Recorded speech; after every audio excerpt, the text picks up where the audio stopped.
Blog Talk Radio.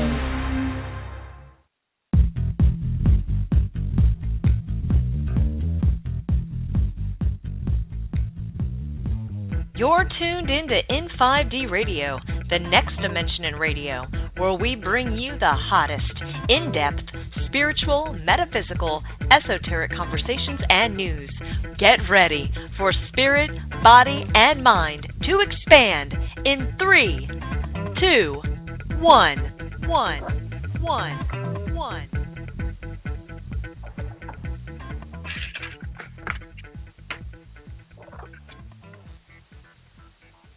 Greetings, and welcome to Quantum Healing with Candace.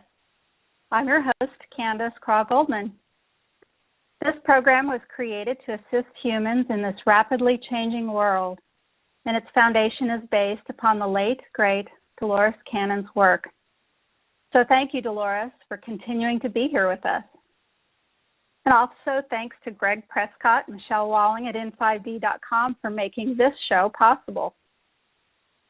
With humanity's new understanding and acceptance of the quantum world and the role that consciousness plays in shaping both our individual and our collective reality, we have plenty of subject material.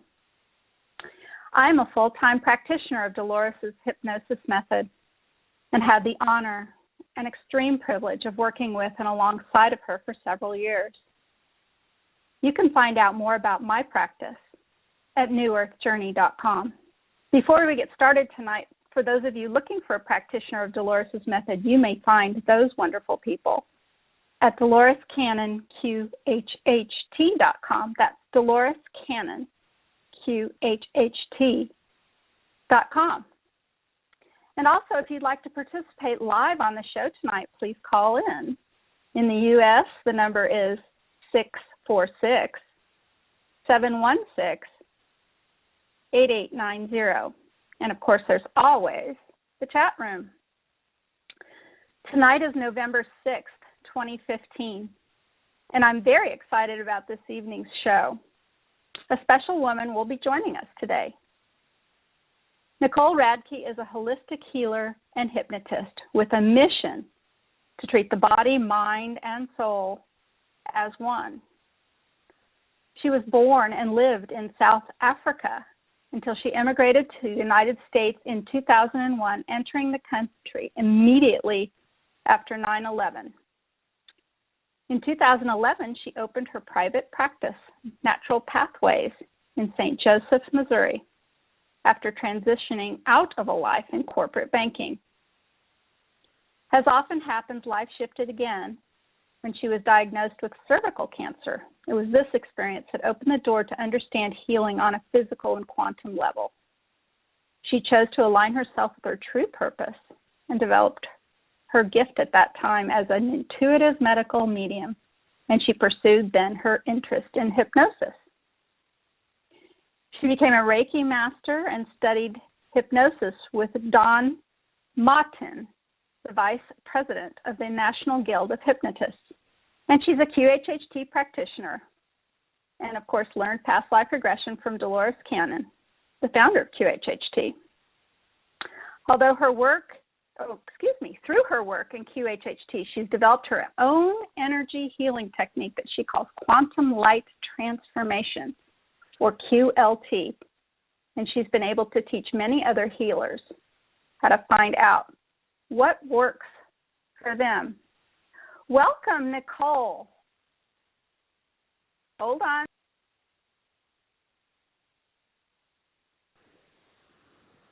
Good evening, Candace. Welcome to our guest. There we go. Got you. Good evening. How are you doing this evening? Is it as beautiful in Missouri as it is in Kansas today? It is. It's a beautiful day. Enjoying the last little bits of the fall. Mm-hmm. Mm-hmm. I am so excited for tonight. You and I have so much to talk about. You have so many stories, and so I'm just going to kind of let you just start. Why don't you tell us a little bit about your journey, how you came to find yourself in holistic healing, how you came here from South Africa. Just tell us a little bit about yourself and your journey. Well, like most other people, our stories are pretty long. But, you know, the short of it, which I'll kind of start there, I was born in South Africa, lived there until I was 25, and then life just kind of changed from there. And it's not until you look back into your life where you can see where things, you know, kind of fell into place. But I was in banking for 13 years. I was a financial analyst and loved my job, thought that's what I was going to do for the rest of my life. And, of course, my soul and my plan that I had before I came in decided something else. So I had to shift gears. But, you know, essentially living in another country gives you a whole different perspective, you know, of life. And I always try to encourage people to expand your horizons. And it seems like that's the theme of my life, is about expanding and also getting other people to do the same.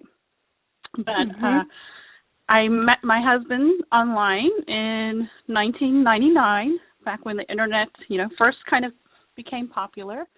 And I immigrated here, and I've been here for about 14 years.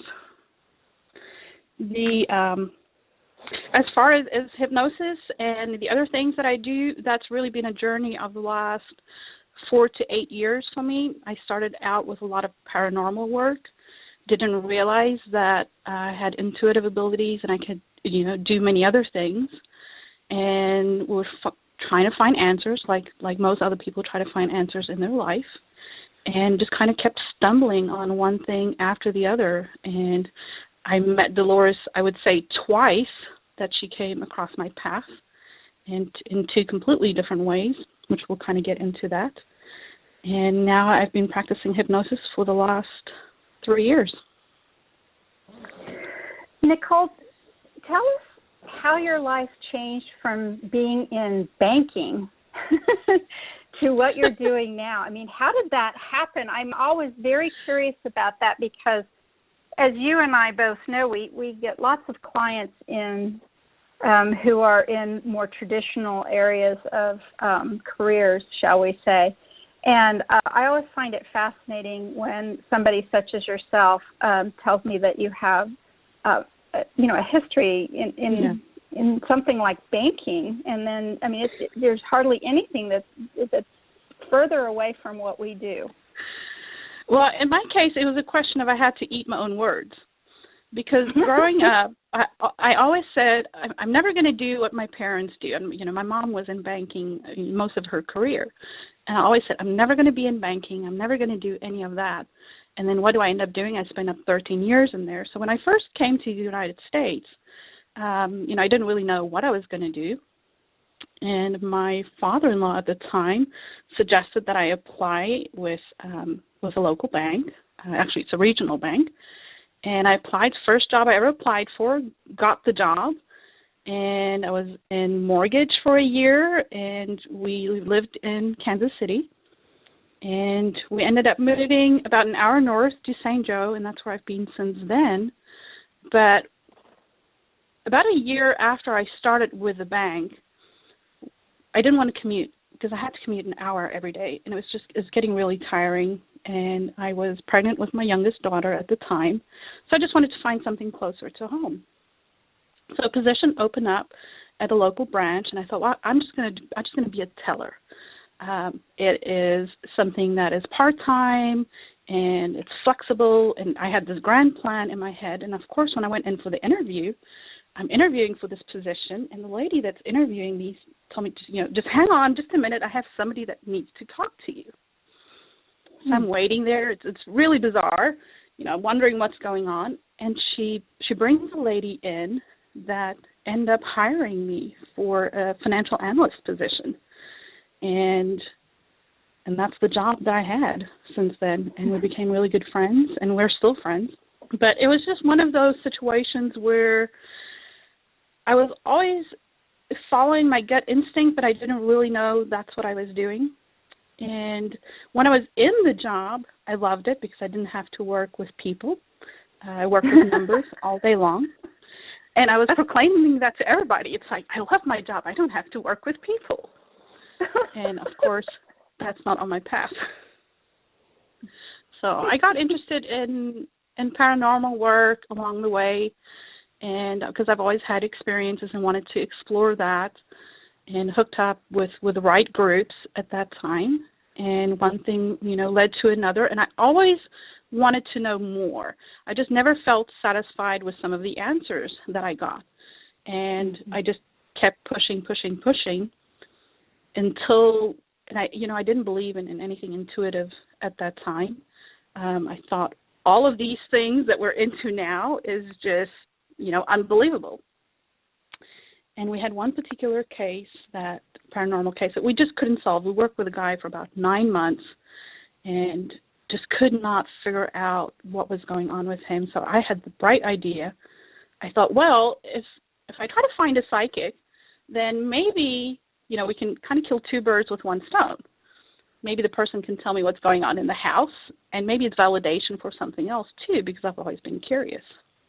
And to me, that's where everything started. The moment that I walked into her house, she looked at me and she said, well, do you know that you can communicate with people that have crossed over? And of course I said, well, yes, I do, because that's why I'm here, thinking in a very literal sense. And she says, no, that's not what I meant. I meant that you're intuitive. And that just kind of blew the doors open. I never thought that was a possibility. And it's really been a big learning experience from there. And sounds like it's been a grand adventure. Nicole, let me ask you. It has. We as practitioners talk a lot about the left brain and the right brain. Sitting in your banking office working with numbers is such a left brain activity. Do you think that had anything to do with how you approached the change in your life? I think it absolutely did. It showed me what that part of the brain does. At the same time, I understand when I have clients that come in that are very left brain oriented. I understand the perspective, where they come from, but I also can explain to them how to overcome that part, how to push that part aside. But it's also the part of me that's always been curious. So I don't see it necessarily as left brain, just that was the more curious side of me, and I like things organized, and it helped me to move me forward in life. But I think at the end of the day, for me, it was just using that one aspect of me just wasn't fulfilling. And eventually you become complacent. So I always try to tell people that, try to discover all parts of you. And that's really the mission behind what I do, is when I look at people, it's not just, what are they experiencing emotionally or physically. It's what effect does it have in your day-to-day life. It needs to be practical. I think so many people also misunderstand what left brain means. They think that you're either one or the other, and you're really just a combination of it. Sure. So what happened with the psychic and was it like some sort of house haunting or something? Tell us about how that ended. Yeah. Oh, my gosh. So the guy that we were working with, he had activity for a long time, and we went in and we physically experienced some of the events that were going on. So you would physically be touched, which was kind of a new thing for me. And it was just very persistent. And most of the time when we go into a house or a location, we'll interview the people, try and figure out what's going on. And for the most part, the activity will die down. Well, it just didn't in this case. It really kind of brings up a deep topic about thought forms, which I would probably want to get into a little bit later in the discussion. But what he was experiencing was aspects of himself. And the lady, the psychic lady that, helped me out with that, when I was sitting there with her, she was telling me all kinds of things that nobody had known about. She told me things about my dad that had passed just about a year before that in great detail. And towards the end of it, she told me, well, you read me. And I'm looking at her like a deer in headlights. What do you mean, read me? I have no concept of what you're even talking about. And she said, well, just close your eyes and just tell me what comes to you. And I did that, and there was some definite things that, pertain to her and her life that I had no way of knowing. I never met this person before in my life. And since then, she always asked me, well, what do you want to do with this? I say, well, I don't want to do anything with this. I don't want to read people. I don't want to do anything like that.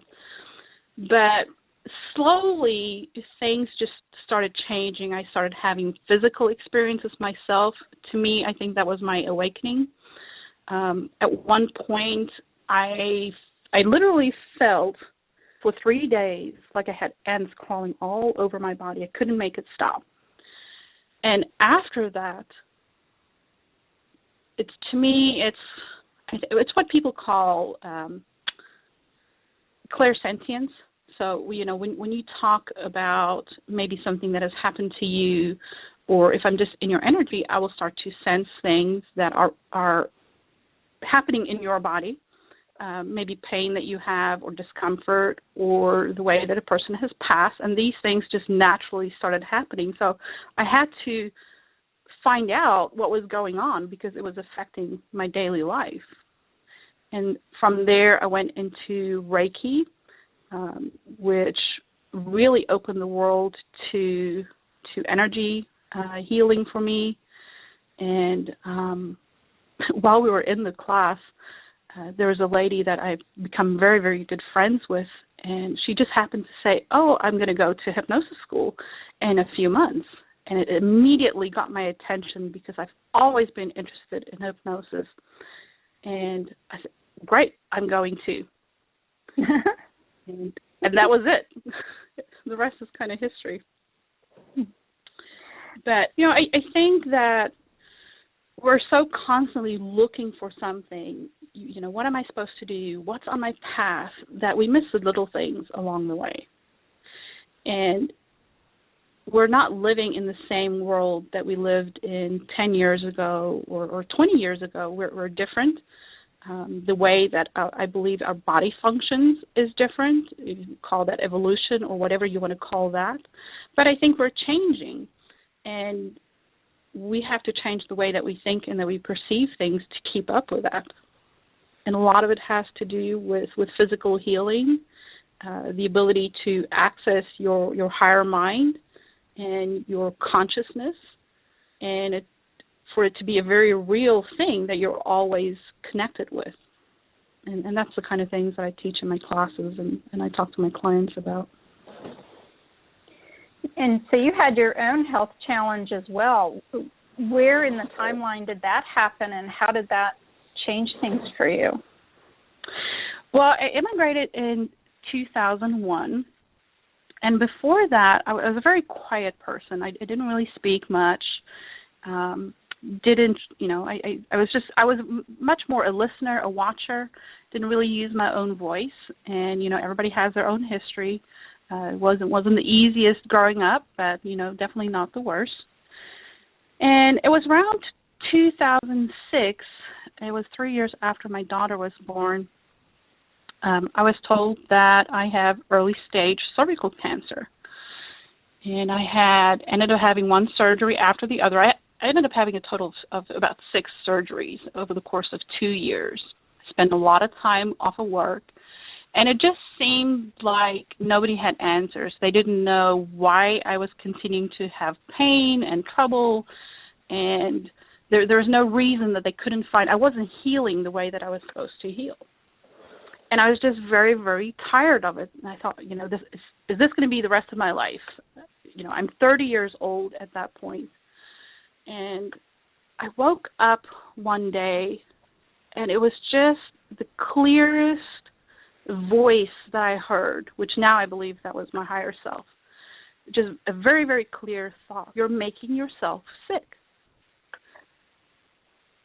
And I was kind of taken aback at the thought because it implied a lot of things.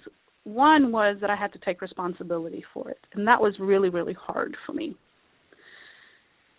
And it took me a while. I had to really think about, what does that mean when I'm making myself sick? But also with that information came the clarity of how it happened. And it was all the unresolved emotions and things that I had, and we all have them. I just wasn't processing it in the way probably that I should have been. And my entire thought process was, kind of feeling sorry for myself.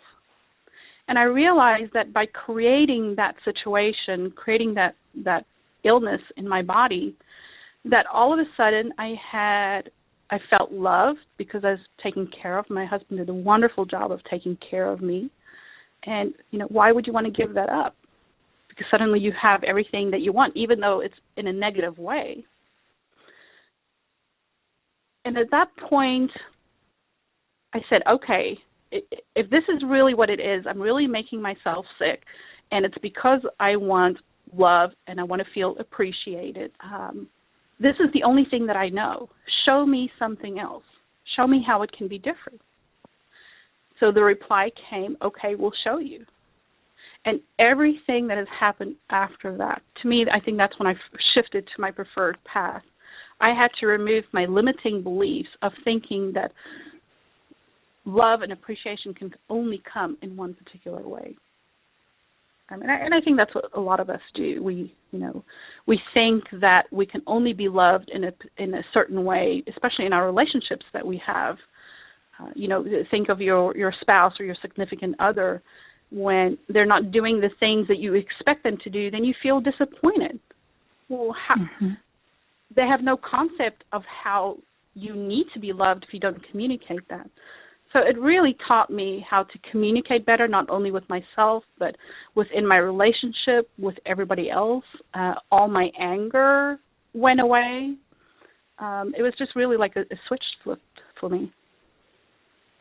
So this was a conversation you believed you were having with your higher self. Has that continued for you then? It has. After that, it was so different from anything that I ever experienced, and it was such in a fleeting moment. It lasted, a few minutes.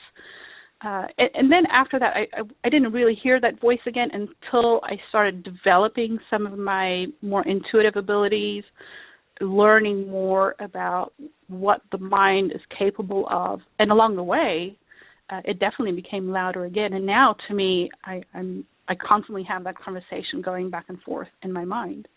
So I tell people when I try to explain what it's like to hear the higher self, I give them the example. It's like when you talk to yourself, when you have that internal conversation that nobody wants to admit that they have because you're labeled as crazy. In some of the psychological realms, it's kind of frowned upon to admit that you talk to yourself.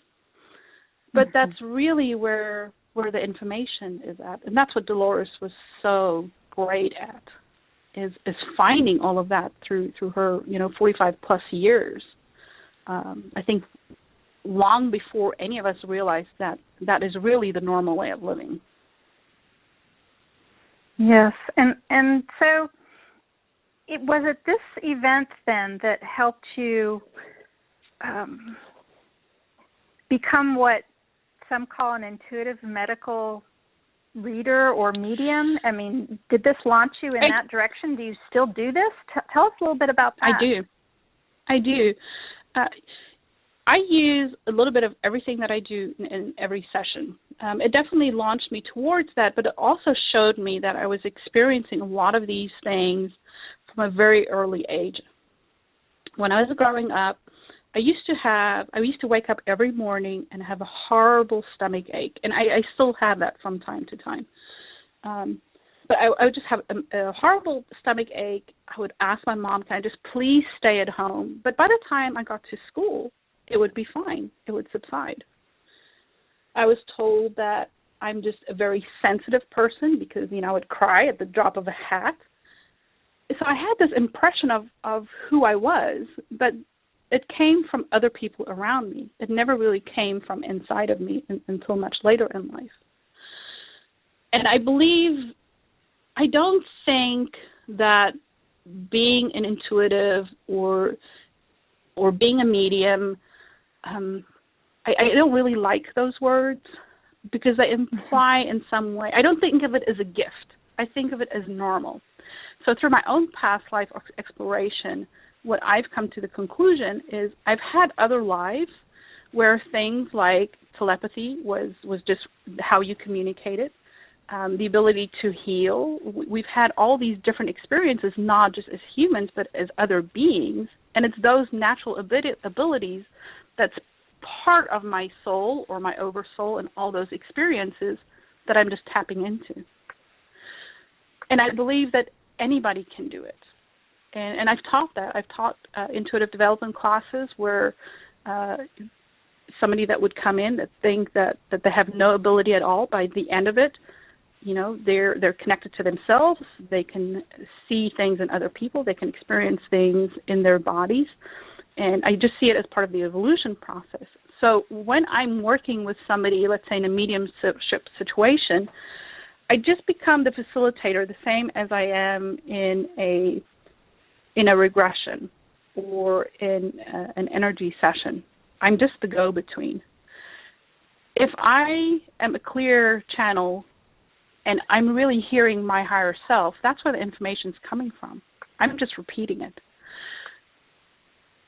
It's me or my higher self talking to the other person's higher self, so that I have to really trust that information. And trust is so very, very important in any of this. But I think the thing that makes me unique in that way is I have the ability to almost see inside of the body. So and distance doesn't matter, whether I'm in the same room with you or you're halfway around the world. When I close my eyes, when I see the person or I envision the person, it's almost like a movie starts playing, and I can just see areas that light up. I can see areas that are maybe a little dull, where there's maybe a lack of energy or there's an emotion or there's some kind of information lodged in that area. And it's just very clear to me where the problem is, and then also I hear what the problem is about. And it's always the root of an issue. Can you give us the reason, Can you give us a story or an example to explain a little bit maybe how some of this works if you're doing this kind of reading for someone? Yeah. So I had, for instance, I had a lady that had lost her husband a couple of years prior to her coming to see me, and she was going through the grieving process and had made good progress with it, and she was in a fairly good place, but she just couldn't really move on with her life. And sitting down and talking to her, it's almost like hearing her husband right there inside my mind, talking to her, telling her about all the things that she needed to know. So a lot of people think that when you connect through a medium or when you connect to somebody that's passed, that it's about the person that's gone, that you're going to tell them everything about their life and the things that they experienced, and that's just the tip of the iceberg. What's really important is that person that still remains here. So with her husband was encouraging her to move on with her life. He explained to her why he passed in the way that he did. He died in motor. Nicole? We've lost Nicole. Well, Nicole, if you would give us a call back, we would definitely want to finish hearing that story. So that's really interesting about the medical mediumship. I know that some people actually feel things in their own bodies, and I think that we've got her back now. It happens to me all the time. There you go. Yeah.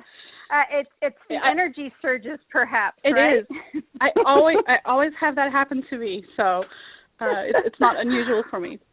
But as I was saying with her, he explained to her, why he had to leave at the time that he did. That his job was done, that their path that they walked had reached the point where he couldn't go further, and now it's time for her. It's time for her to blossom. So it brings tremendous healing and closure for people. And anybody can do this. There's nothing strange or odd about it, in my opinion.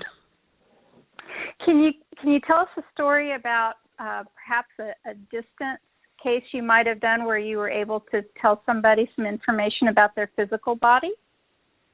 Yeah. I had a lady that I was working with. I was doing energy work on her. So I always do a combination of Reiki and the QLT that I do, which that's just seeing on the quantum level. And with her, she had a kidney transplant, and she was having ongoing health issues. And when I was working on her body, I could clearly see that the area on the the left side of the body where the kidney wasn't functioning, the original kidney, because when they do kidney transplants, they leave the old organ in there. I don't know if people knew that. But I could see, it looked like a big black half-moon shape on that side of her body. And the more I was working with her, I connected with the donor that donated the kidney.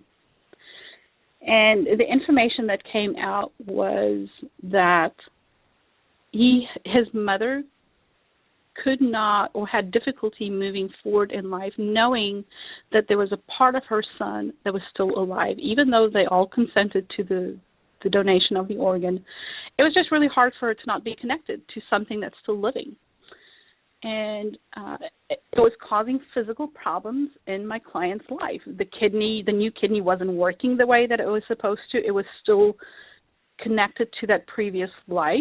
It had cellular memory in there, and it took just a little negotiation. So I call it a psychic counseling session, for a lack of a better word.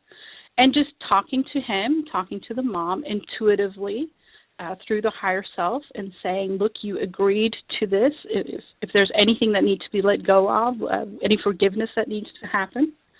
And a while after that, her original kidney started working again, and they actually removed the donated kidney, and she did better for a while after that. Wow, that's pretty unusual, isn't it? Oh. Yeah. That's it's so all interesting. Mhm. So, if you don't mind, I'm very curious about this. A kidney that was failing so badly that it becomes this dark shape, this kind of unworking thing in the body, and it just kind of came online after all of this. That's so fascinating to me. Yeah. When I look at the body, and with QLT, the body reads like a map to me. So I can go to certain areas, and typically it's where the joints are, and there's very specific information that comes up in it. And the reason I found that is because every time I did a session, I would run into the same type of things in the same area. So, for instance, if you were to split the body in half, and on the left side, we know that the left has to do with the past and also past lives. The right side of the body has to do with the present and also things in your present life. If you go to the shoulder, that's typically where you carry the energy and the relationship with your mom. Anything that has to do with nurturing, how you take care of yourself. On the right side, right shoulder, that would be where the information is with your father, your analytical side, the processing side of things. So when I go through the body, there's these very specific things that I look for. But the detail is different with each person because it's the information of the specific experiences that they had growing up. So it's all just information. So fascinating. Yeah, and I tell my own clients that it's the stories, the stories of your life. Absolutely. or of other lives that you literally put inside and keep inside of your body. And if you tuck them away and if you let them fester, especially, Absolutely. they can create real problems. Yeah. And so to me, I'm constantly looking for information. And earlier you asked, how did my career in banking help me? Is to look for information.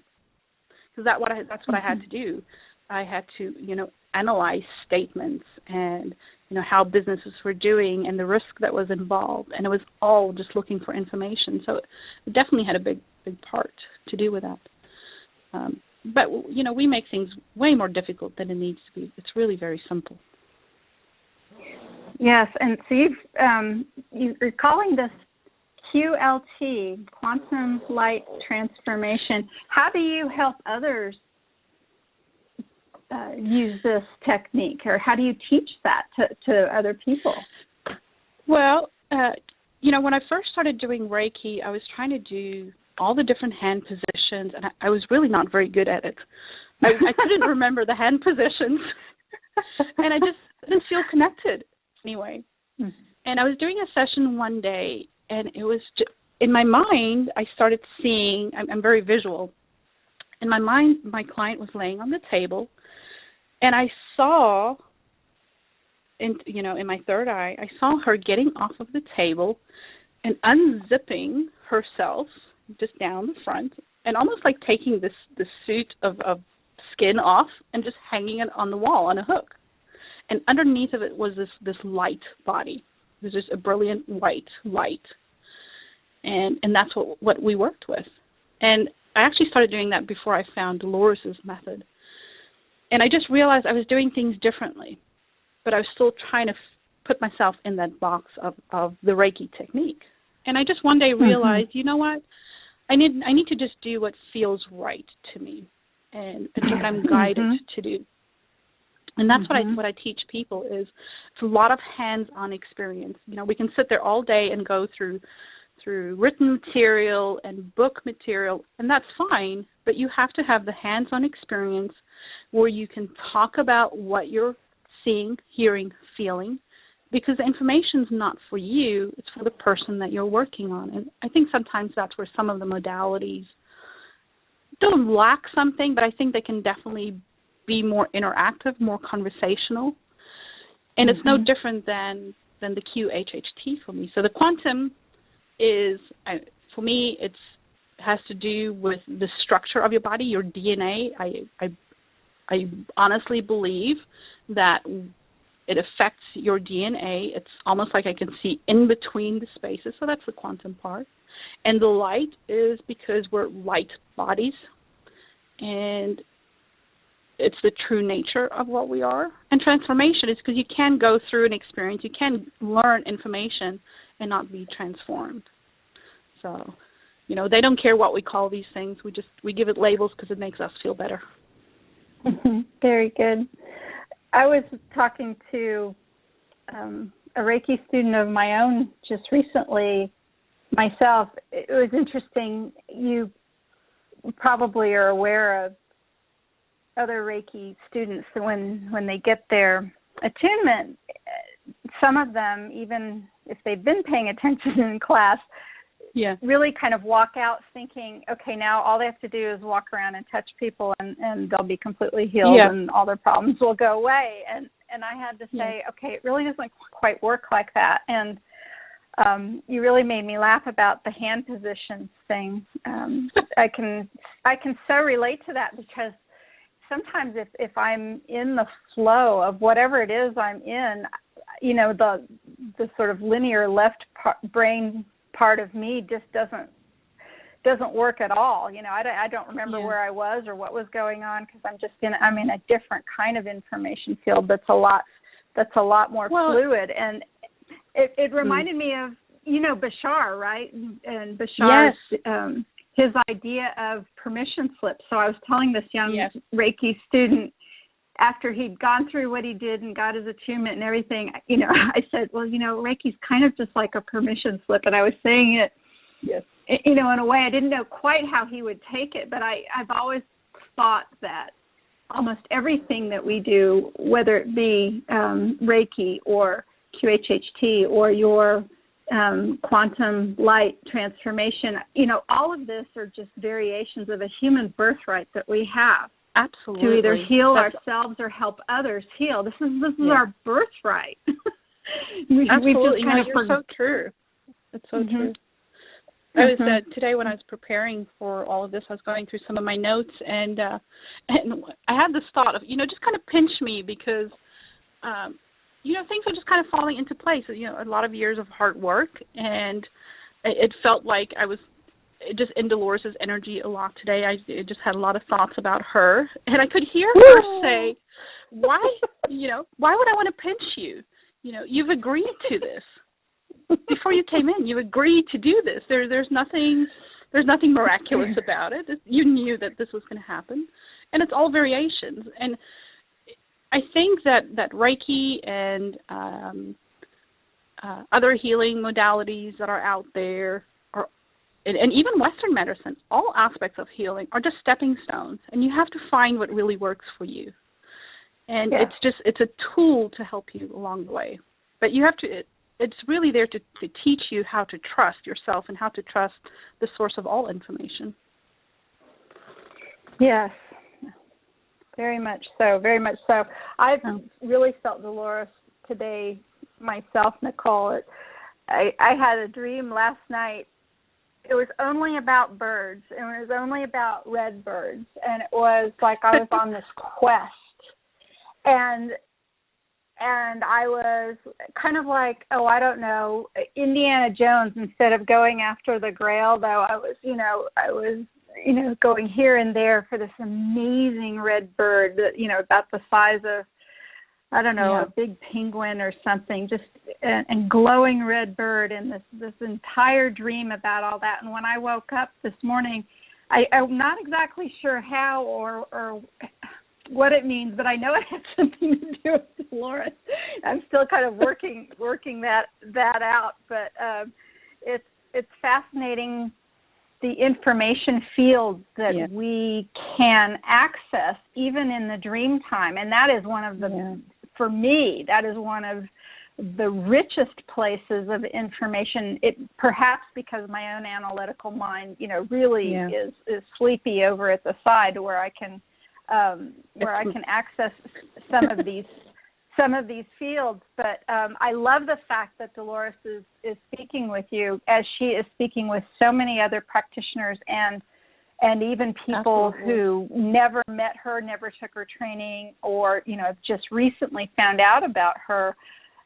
There's something about her energetic presence, her information field, if you would. It's like she stepped through the veil, but she didn't go far, and it's almost like she bloomed and blossomed just right past the veil, and has turned around and is sending back energy, information, and helping humanity in just kind of a larger, more cosmic way. It's very exciting.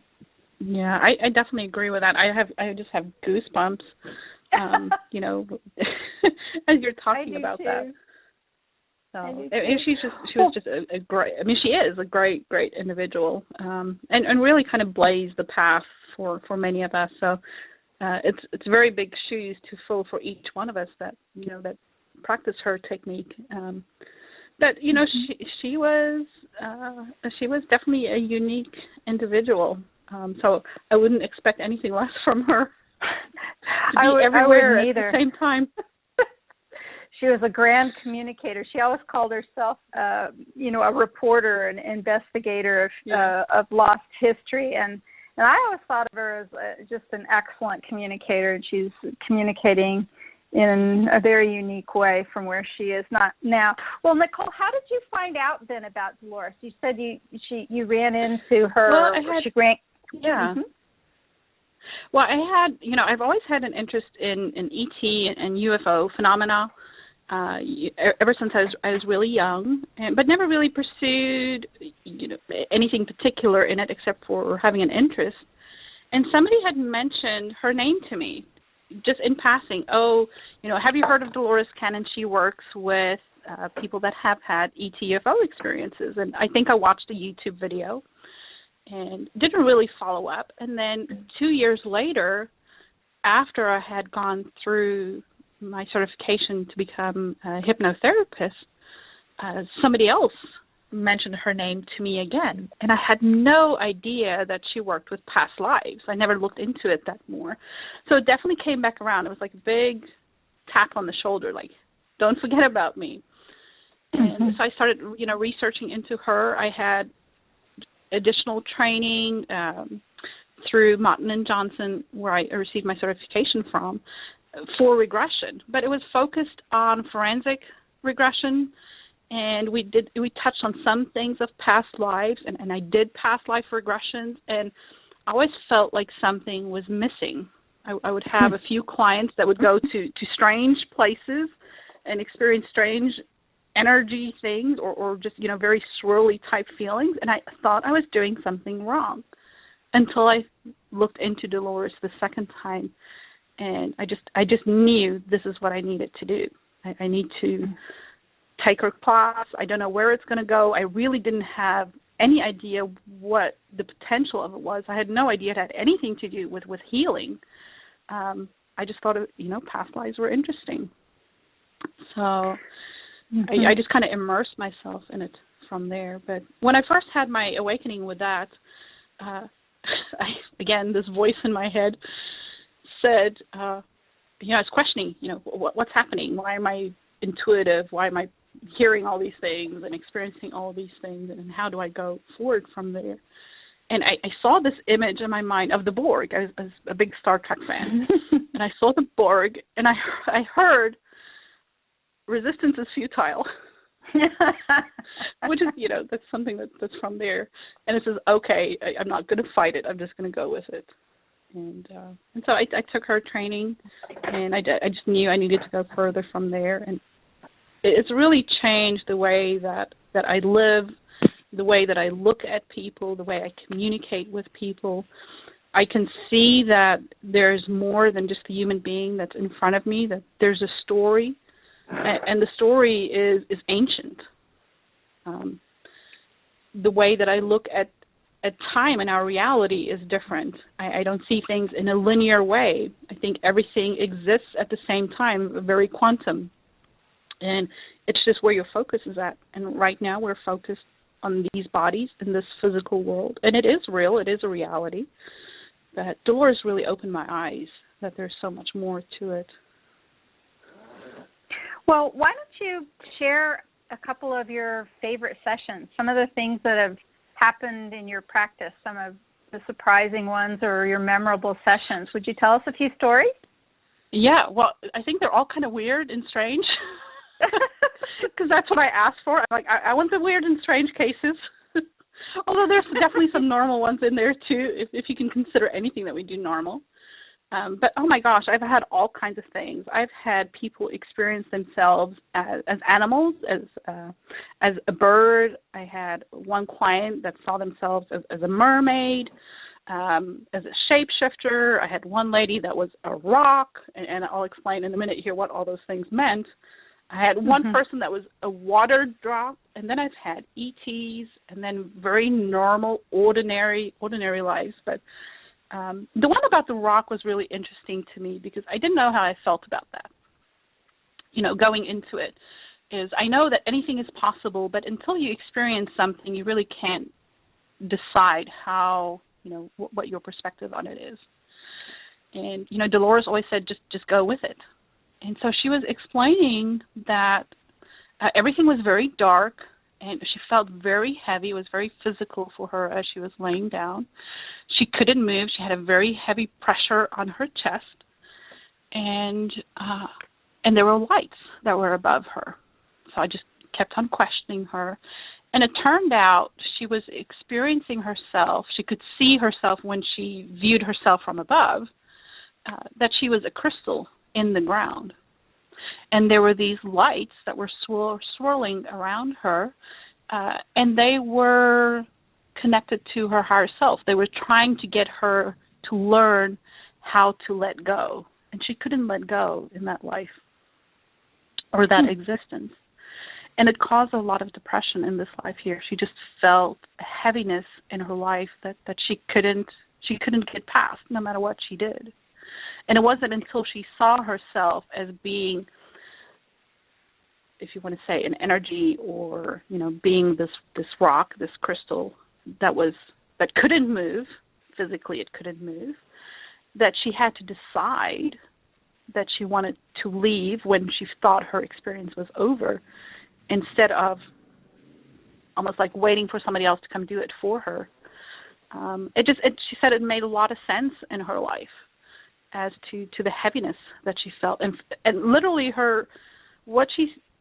one of her issues that she talked about was, I feel stuck.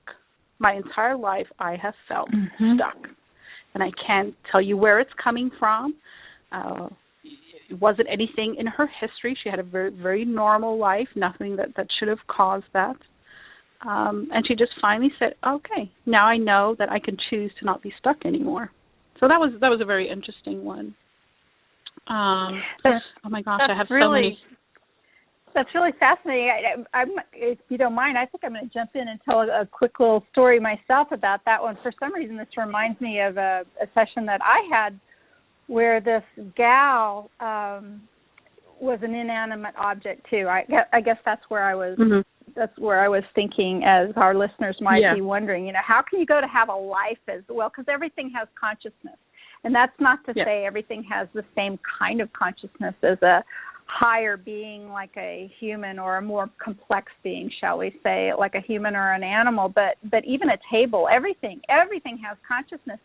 And in this one session that I'm thinking of right now that I'm recalling, this gal was, and she's quite young. She was in her late 20s when she had her session, and in one scene in her regression, she looks down and she notices that she is seeing the graduating class. Her college graduating class is happening. The commencement is happening down underneath her.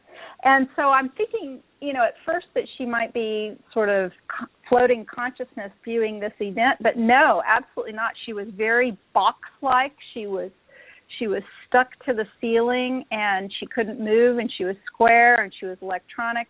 I mean, you know what it ends up being?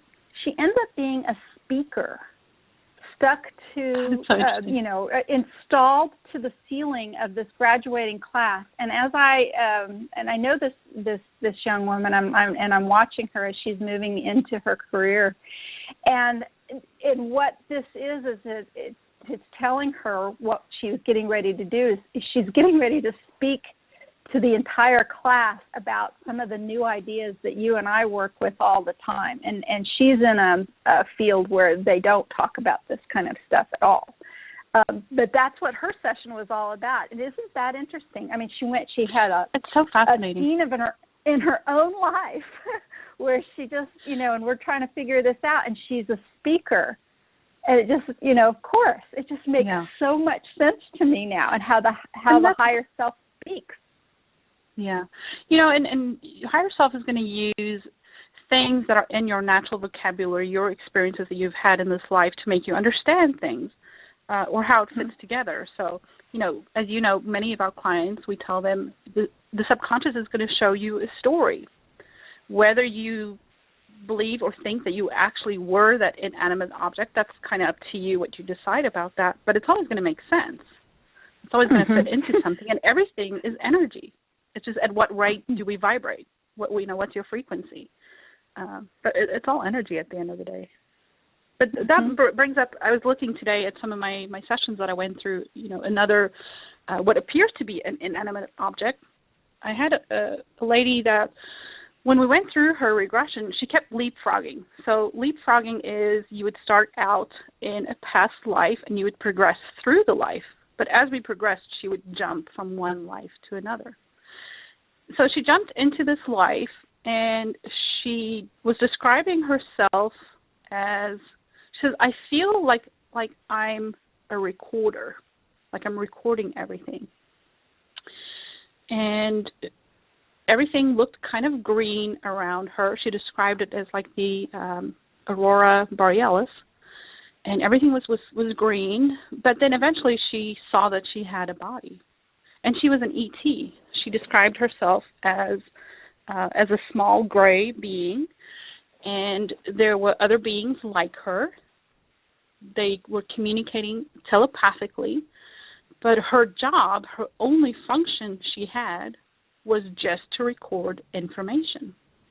Well, the other beings that she called her co-workers were collecting soil samples and bacteria samples, samples out of the air, and that was their function. And she would have to watch for energy changing or energy in the air. And then if she found that, this would be reported. And she at one point she said she felt like she was a soldier, is the only words that she could find to describe the communication, the telepathic communication aspect. Like, I asked her, how do you know what you're supposed to do? Where do your orders come from? Those kind of things. And they came from other gray beings that were much taller than she was. They're about twice her length or her height. And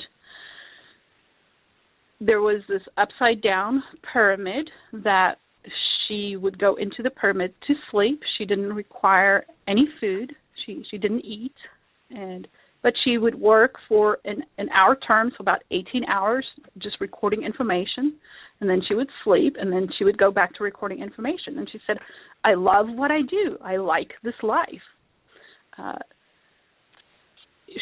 The information she was collecting was in binary code, is how she said. It looked like a stock exchange ticker in her mind. It was binary code.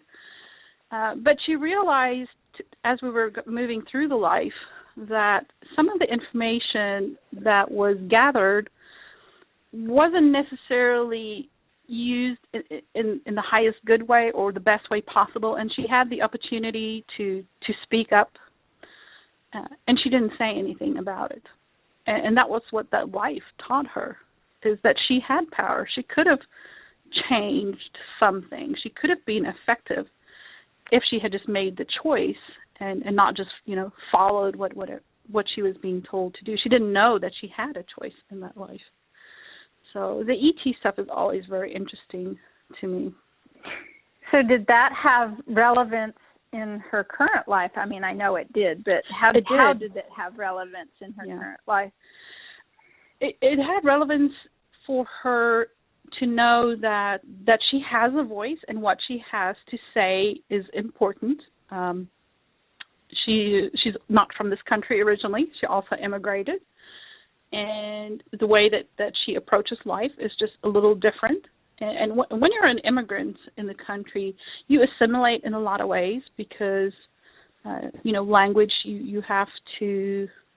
I have to change my accent when I first came here because people couldn't understand me and I couldn't understand them. So there's just little things that you adapt. And she just realized she didn't have to do all of that she could be herself, and that there's the repercussions for her in this life for not speaking her truth would be worse than actually speaking up for herself. So it really gave her that permission slip to voice her own opinions and stand up for herself.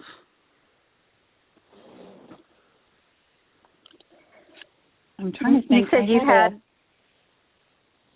You said you had a shapeshifter? I did. This is one of the early regressions that I did. And I did this one twice because the first time that we did it, the client just wouldn't speak to me. They wouldn't say anything. It was just very, very quiet. And it was like pulling teeth. And so we ended the session, and I realized that she was editing everything that she was experiencing.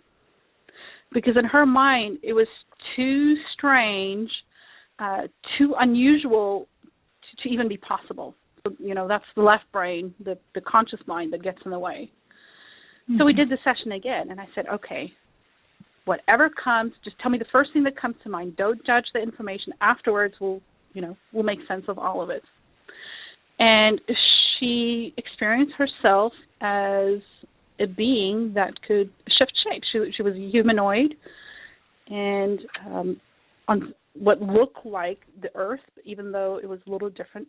The story always reminds me of like Alice in Wonderland. And whoever she was around, she had the ability to change who she was, what she looked like. As far as this life here, I can't remember exactly how it fit into her life here, but it was another one of those cases where you don't have to hide any part of who you are, which how many of us do that? We live behind the mask. Just be your authentic self. And also that she had the ability to adjust in any situation.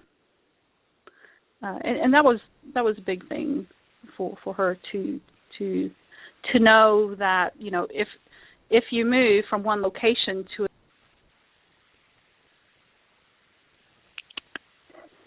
I think we might have lost Nicole again. Nicole, why don't you give us a call back?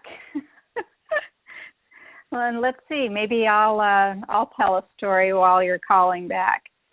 So I had a shapeshifter client myself. What was interesting about his session was, okay, here she is. We'll get her back. Okay. Are you there again? Go ahead. Yeah, I'm listening to your story. I was remembering, I didn't know how long you'd be gone, but I was remembering a shape-shifting session myself. And what was interesting about that session is only half of his body shape-shifted, like the lower half, depending on where he was and what surface he was on.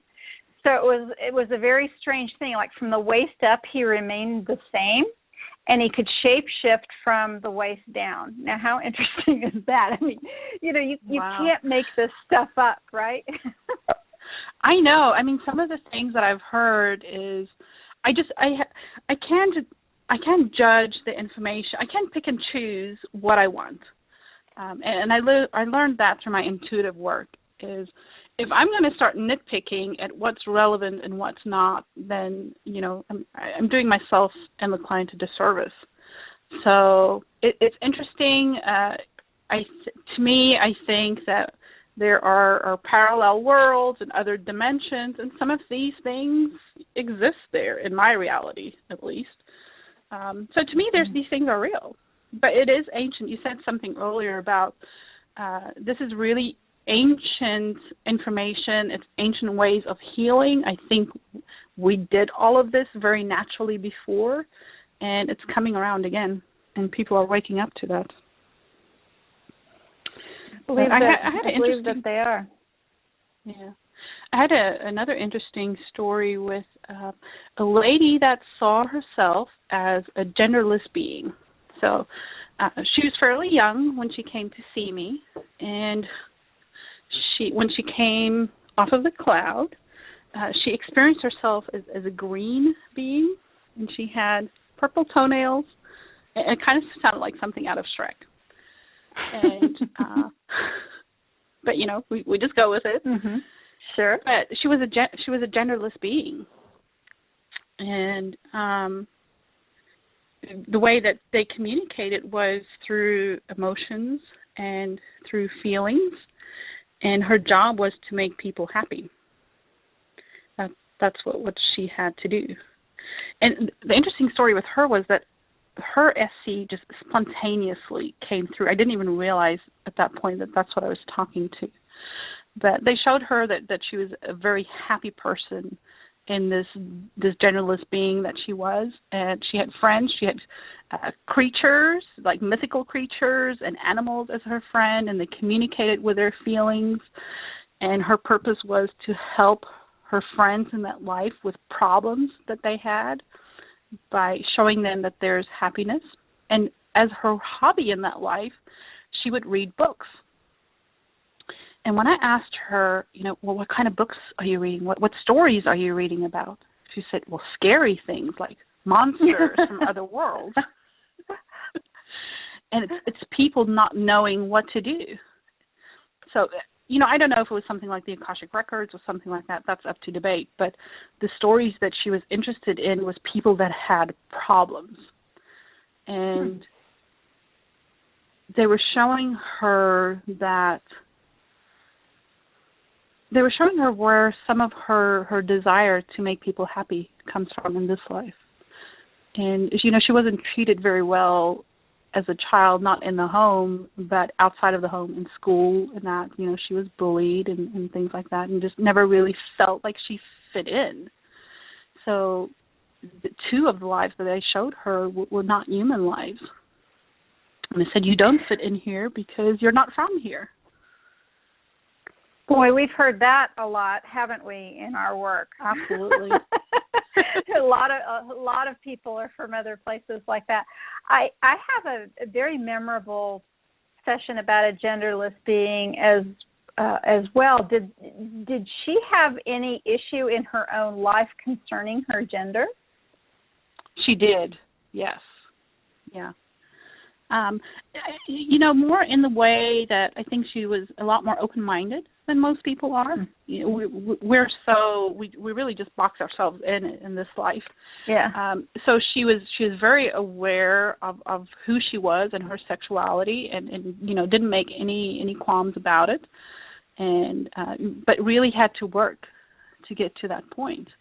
But I always find with those that come up that have experienced lives of other beings, that there's some kind of confusion in this life here, or they just don't feel like they quite fit in. There's something that they typically say, like, I feel like I'm missing home, but I don't know where home is. Yes. So for me, the regressions really help them to learn about who they are, these other experiences that we have. A session I had very, very early on was this is still when I was just taking volunteers, and it was a young man. I believe he was just 19 or 20. And as soon as he got out of his car and walked towards me, I knew that he was gay. I mean, I just knew. And which is fine, but with me. But in his life, it was a problem because he was the son of a Baptist minister. I mean, it was a real problem in his life, and he was not comfortable in talking to me about that. I mean, he didn't, make the claim. He didn't state the fact that he was, but I mean, it was as plain as day that he was. But I was new, and I sure didn't challenge him on any of that. I was, practicing this work, and he came off the cloud into a forest where he was with some others just like him, and they too, all of them, were genderless. They were just, when I'm asking about, the body, and it was a semi-solid body, but it had absolutely no gender. And the look on his face, even as he was describing the fact that he just, he was like, we don't have a gender, we're all the same. Gender doesn't matter. And when he came out of the session, this idea, he was like a deer in headlights. The idea that there was an existence for any kind of being out there that wasn't tortured about what gender they were, what other people thought, what gender that they, what role they should have and how it should be expressed. It was such a novel concept to him, and I know it changed his life because he was so pressured. He was so miserable about his relationship with his father who just was worried about his son's immortal soul, and his son can only be who he can be, and there's this awful thing, and he got to take this story home with him about a part of his experience, a part of himself, having this incredible freedom, having that giant boulder just removed from his life for just a little while, but he got to feel what that felt like, and he could hold on to it. Yeah. And that's a lot of times what they'll say, and that's something that came out of this session too, is that they're not used to living in a gendered body. And if you think about the human existence, we're so defined by whether we're male or female. It touches every aspect of your life. And in her case, they told her that, she volunteered to come here to help people on this planet with those issues because she's experienced something else, and that her reason for coming here is very specific with that, and that the world needed her.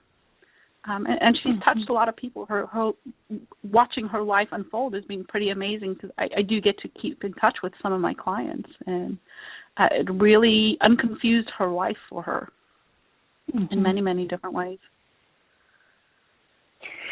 So I know you have a special interest in what's happening with us as humans, and especially about what's happening to our children. What are you seeing in your work about that?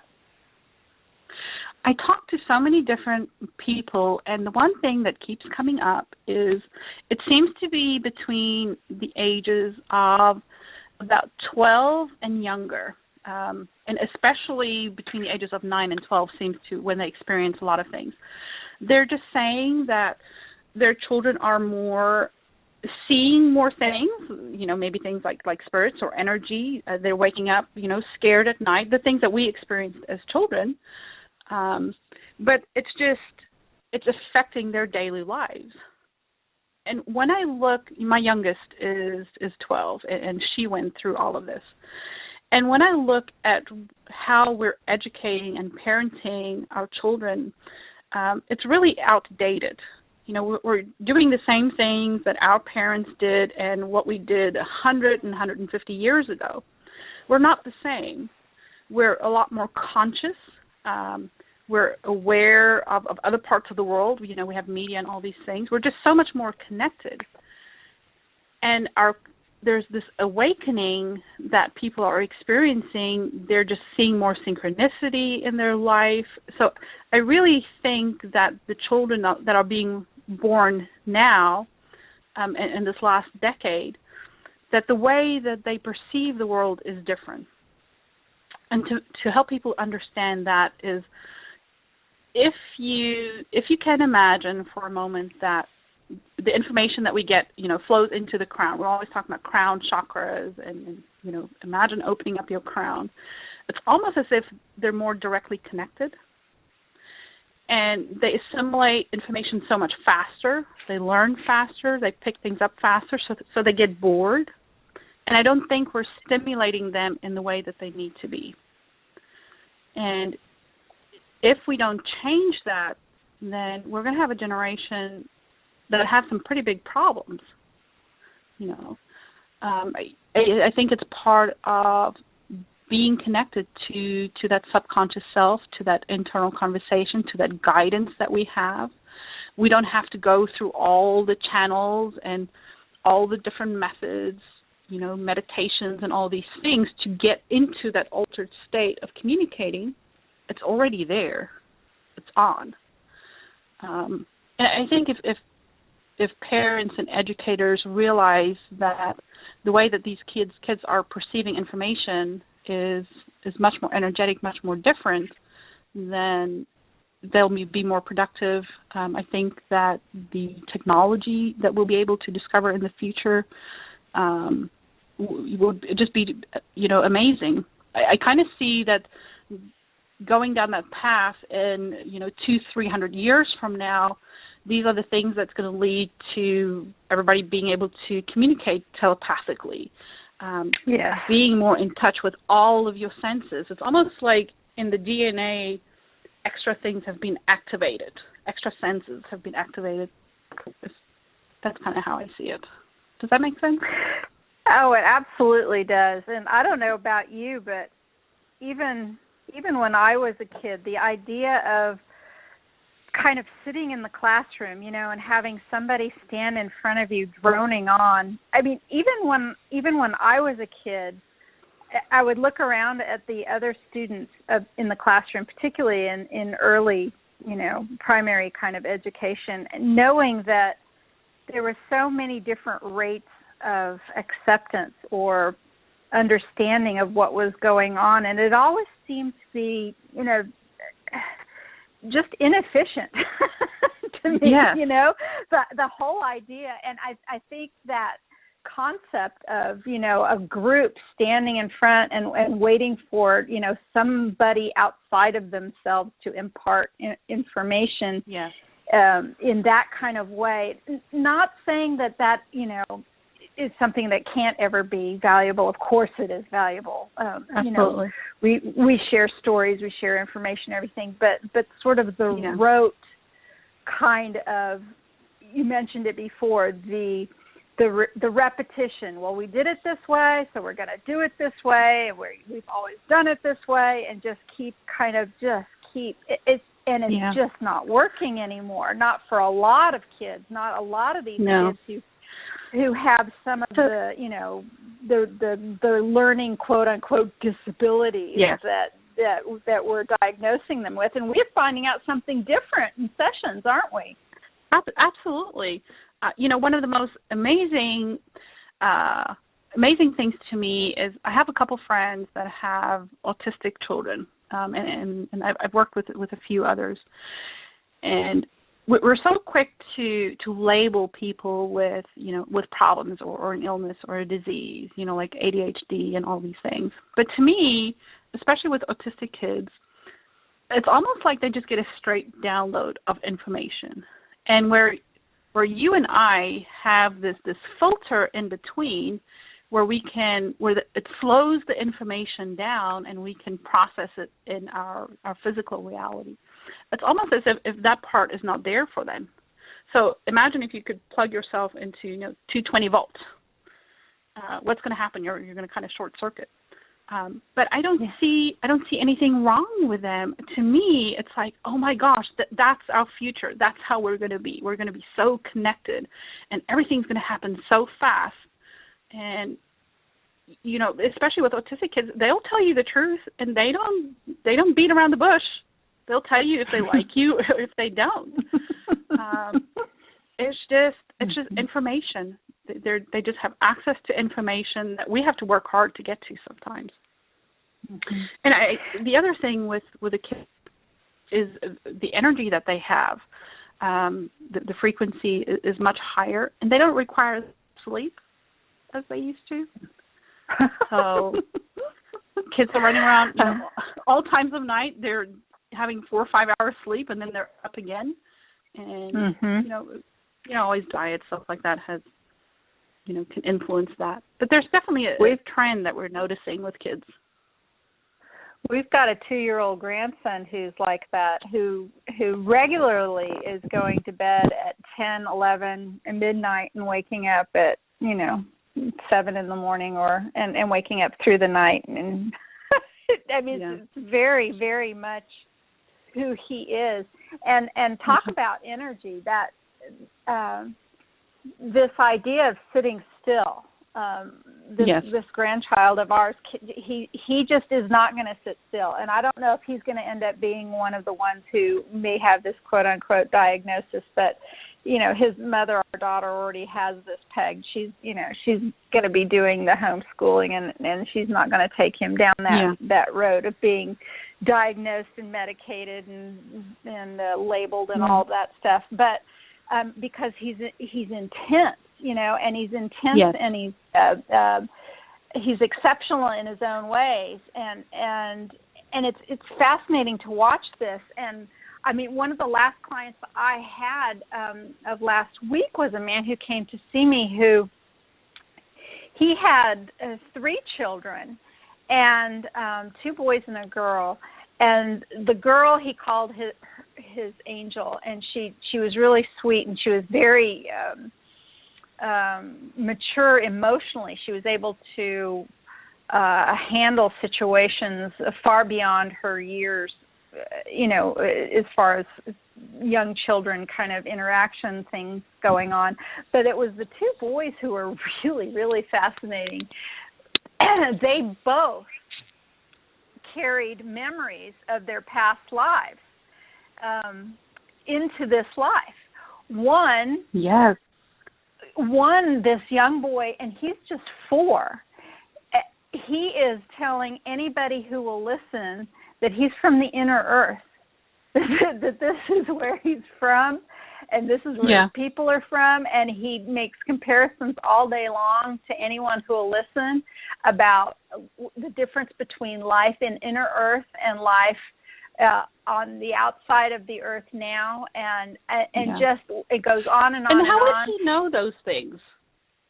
Right? It's like how would a 4-year-old make all these? Of course their imaginations are really intense, but if you really think about it, why that story? You brought up something really interesting about them remembering. And that is a big part of it. I remember my daughter, my youngest, telling me from when she was little, from when she could first speak, and she still does to the day. She remembers the day that she was born. She remembers her birth. And I kept telling her, there's no way you can remember it. Nobody remembers that. And she would tell me things that had happened. In the delivery room. She was kind of born with hand first. And she remembers that. She has been telling me things about it. And I think that they're coming into this world, into this life, a lot more aware. And one of the problems that we have, when we're born into this life, we forget. We forget why we are here, what our agreements were, what experiences we desired to experience for our growth, for our learning. But they're coming here and they're remembering more of it. So they're definitely our future. Something I've noticed, and it's just in a wonky place like Facebook, but I am noticing it. Have you been noticing this where people will pass around YouTube or Vimeo video clips of young children who have a phenomenal talent of either singing or dancing or playing a musical instrument or something like that, where the skill and the soul and the the maturity is far beyond anything that you could imagine from these tiny little children. Bringing these skills from other lifetimes. But what's exciting to me about that is this idea, even though the young children are doing this more naturally, in QHHT sessions, you can ask to be reconnected with skills that you've had in other lifetimes, and I know that you've had sessions like that, haven't you? I know I have, where, for instance, people are like healers or etc. And they can then, once they've been introduced to these other lives where they've had these other skills, they've reconnected to that, and they can bring some of the skill and knowledge from another time, another life, another place into today's world. I know that's absolutely the truth, and to me, and that's how I see it. I think some of us agreed or decided to have access to those abilities from a very early age on to help other people uncover some of these experiences that we have. But, I kind of think of it as like a pool of water. I don't really like using the term even past lives. A lot of times I just refer to it as other lives or other experiences, because if I look at a pool of water, it's not linear. It's just wherever I focus on. And everything that I've ever experienced is there for me to tap into.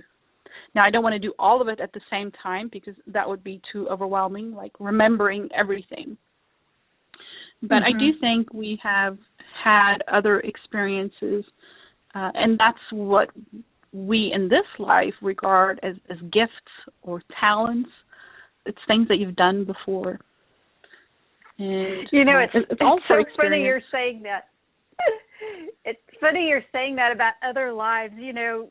This is kind of off the subject, but you and I belong to the same community, the original Dolores Cannon QHHT support forum. And in a message that you sent today, you called yourself the other Nicole. And you know what? When I read that, I read it just like you just described about the other life, like that was an aspect. But you were actually talking like to another person named Nicole, and I didn't even go there first. I thought you were like signing off as one of your aspects. But think about it, if we start talking about parallel lives, I had a meditation experience about a week ago, and I've been doing this exercise where I try quantum jumping, and what that is, it's where you try to envision different versions of yourself that have already accomplished things that you're trying to do. So I've been trying to write for a little while now. So higher self just started showing me in my meditation all these different parallel lives, if you want to call them that, where I had different careers, different families, different personalities. And when you talk about all of us being connected, you're a part of me. I'm a part of you, at least in my reality. Everything is connected in that way. And if we start seeing, I want to say through the veil, we can start seeing why we have different experiences and how they're supposed to help you. And part of what came out of that is so many people feel alone these days, or experience depression, but just essentially just feeling alone. And they said we're all one. But when you look at the word all one, what do you see? It says alone. And it's just your perception. Mm-hmm. Yeah, it's just your perception of being alone. It's really everything is one. And when it finally hits home to you, then it's almost like you can trace or track the connections between situations. Yes. We like to label stuff. I just saw a communication between a couple of people about that reminds me of what you're just talking about there. The one gal said hello to somebody, and he said to her, do you really have knowledge of God? Do you really know God? Can you really talk to God? And she, a very happy and connected and awake person, said, absolutely, you're right here, aren't you? And yeah. And he, and of course, but for him, he missed the joke completely. It wasn't anything that was apparent to him quite yet. But this delightful woman, is making that observation and that statement by saying that, God is in you and in me, and I'm in you and you're in me, and that kind of goes over a lot of people's heads. But once you can I think it does accept that. Yeah. No, I think it does. I think each person is on a different journey, and you are in a different place. You've had different experiences, and that's why it's important, not to judge, because you don't know what that person is here for. But right. We try to label things, and we like things to make sense. That's part of the physical reality that we have. It's very slow. It's very not a low vibration, but definitely a lower vibration than some of the other experiences out there. And you have to, some of these things you have to really think of very literally. Same as the body. The body is very literal. Just break it down to the most basic concept, and that's where the truth is. We overthink it. We overanalyze it. We try to make it fit in all these places, where if you just step back and say, on the most basic level, what does that mean? And if God or source is in me, that means that anything is possible. And if I believe that anything is possible, then anything really can happen. But the timing of it is a little different. We experience time here for our benefit, but all lives, everything is happening at the same time. There is no time outside of this. Time to me is just a slowing down of the frequency to be able to process the information. And our job when we do sessions, to me, that is time traveling. That's the real deal. Yes. And I really like the way you were speaking about how simple it really can be. And when I speak to people about Dolores Cannon and her method of QHHT, it was so brilliantly and amazingly, beautifully, simply elegant. You know, there weren't a lot of what Dolores would call bells and whistles. Just not a lot of bells and whistles at all. You didn't need them. You know, you just don't need them. You just, you know, get right to the point. And actually, I'd like to talk a little bit about the body a little bit more. About you know, I know that you have a interest in the natural ability of the body to heal, and we see that happening sometimes right before our very eyes in sessions, and sometimes in a very fast way, and other times it's just the beginning of a process that happens later. What would you like to tell us about that? Well, I think, you know, first of all, when people think about healing or miraculous healing, sometimes it's a hard concept to get behind. But again, if you break it down to simplest terms, if I cut my finger and I don't do anything about it, what's going to happen? It's going to heal. You know, the cells are going to regenerate. That's the way that your body works. It just naturally works that way. Whether you then use medicine to help you or alternative methods, all those things are just tools for you to use, but you're the one that is healing yourself at the end of the day. So if my body that's the way that its natural state is to constantly regenerate itself and to heal itself, why can I believe that my cut finger can heal, but I can't believe that I can be healed from cancer or from another serious disease? If it is appropriate for me, if that, you know. Oh boy, I think we might have lost you again. Nicole needs to call back again. You know, Nicole and I have been saying the same thing to clients.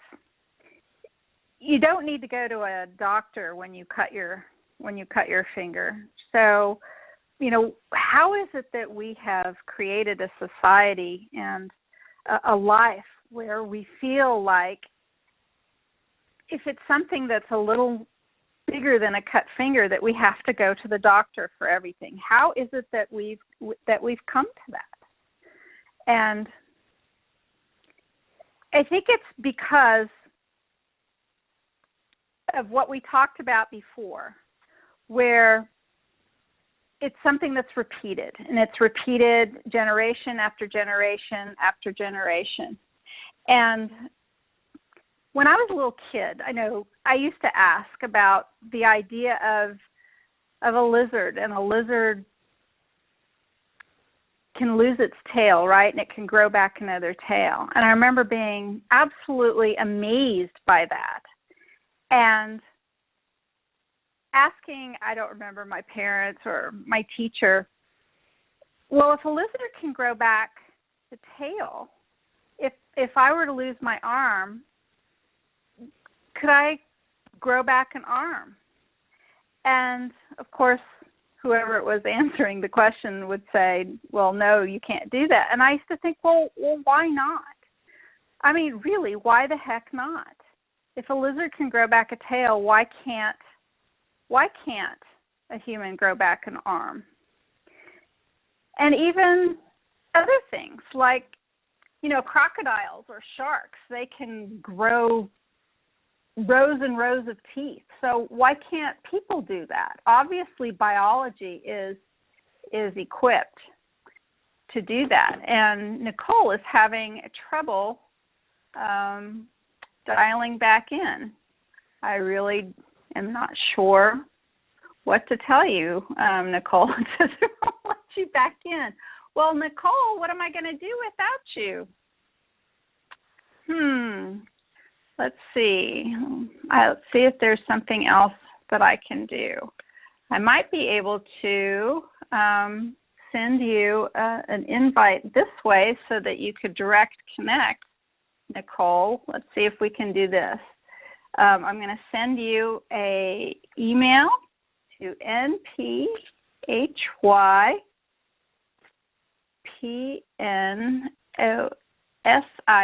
That's nphypnosis@yahoo.com. And that's how you can also get a hold of Nicole. But I'm sending her a direct connect invitation, so hopefully that she can come and join us online through the computer. So forgive us this little bit, this little bit of technical problems here. But we're going to see if we can't get Nicole to come online in that way. So let's see. We were going to talk about so many other things, healing and the body.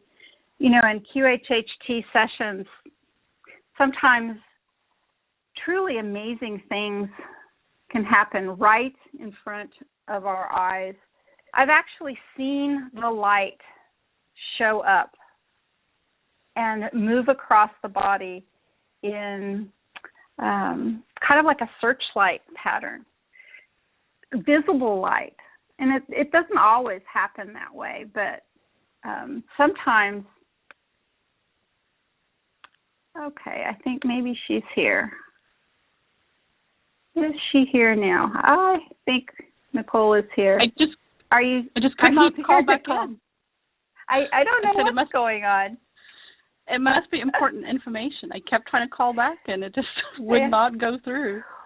Well, I'm trying to multitask here. I'm not all that great with that. But I was talking a little bit about watching healings happening in sessions, and I wonder if you've actually, especially with your intuitive and your psychic and your mediumship abilities, have you actually seen some of the energy come through the room? I know that I have. I mean, sometimes I've actually seen the light. I mean, seen glows on the body or orbs or other things move through, undulations in the body. Do you have any stories about that you'd like to tell us? I do. You know, usually when I experience those things, it's much more internally for me. I don't see it outwardly, except when I'm doing a QHHT session. Sometimes it will look like there's lights glowing or sparkles or flashes of light in the room. Mm-hmm. It's definitely an interesting experience, you know, watching it. And it's usually when it happens during the healing portion of the session, when the subconscious is going through the body and healing, you know, aspects of the physical body. But we were talking about just healing in general.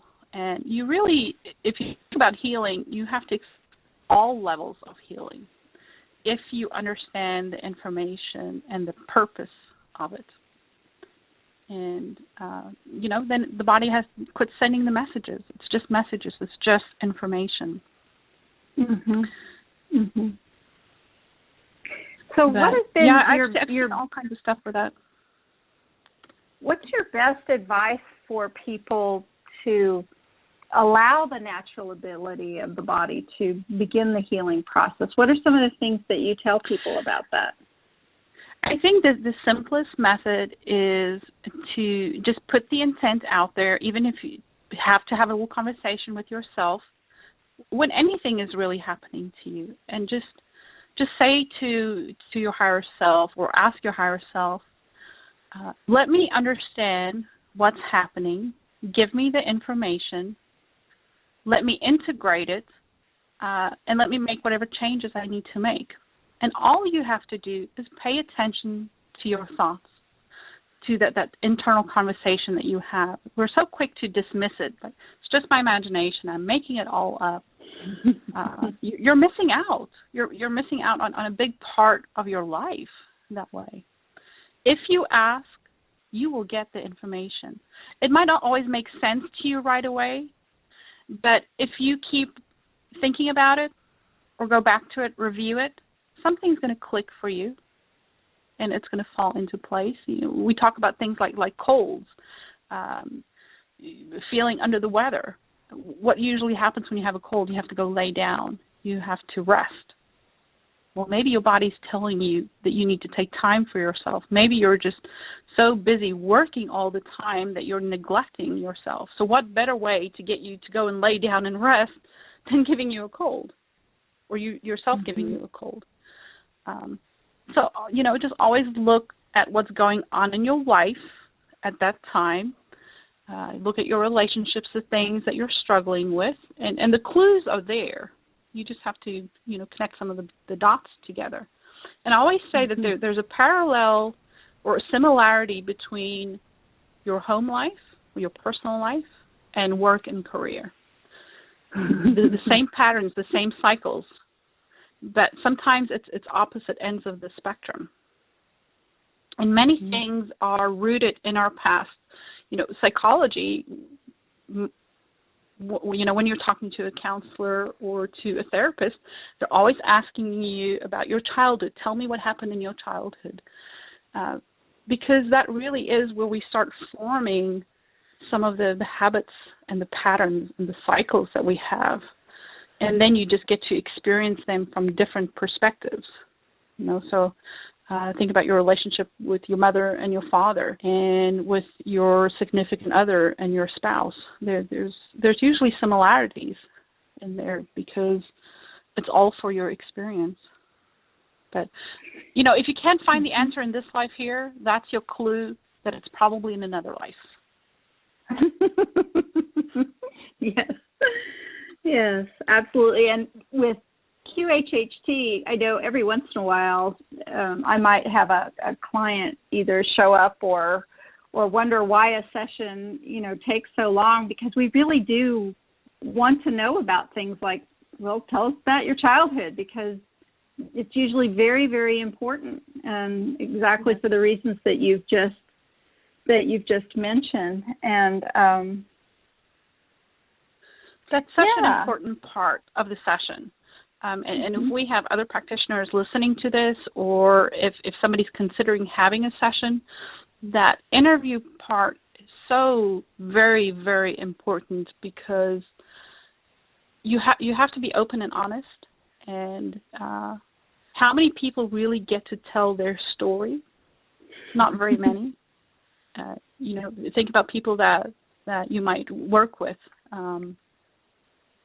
Whether you're working at in a corporate situation, or you're working in the restaurant industry, always about relationships and people, no matter what you do and where you are. That's why we're here, is to learn about those things.